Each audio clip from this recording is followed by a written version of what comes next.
Ik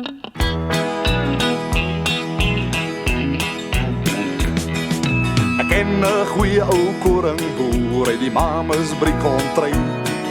Hy hou daarvan om die woord te voer, ten spijte van sy brei.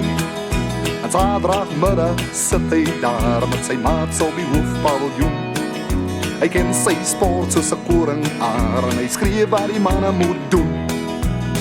En hy vra drieë by die viere. Sit die manne koud en kyk die spiere van die diere wat speel in groen en goud. Ander die drieë by die viere.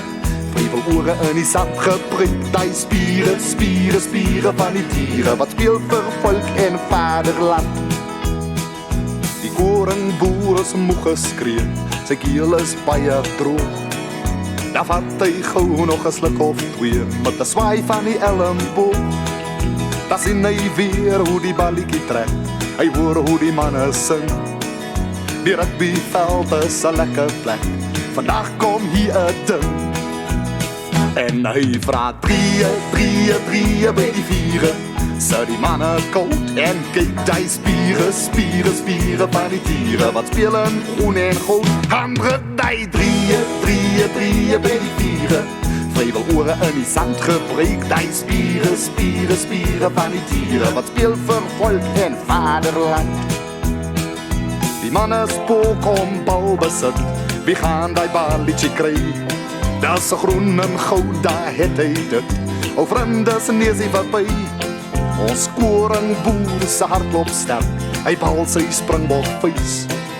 Die bokke doen mos goeie werk en jy hoor bo die gedruis. Hoe vra hy drieë by die viere. Sit die manne koud en kyk die spiere van die diere wat speel in groen en goud. Ander die drieë by die viere. Vrevelore in die sand gebreek die spiere van die diere wat speel vir volk en vaderland.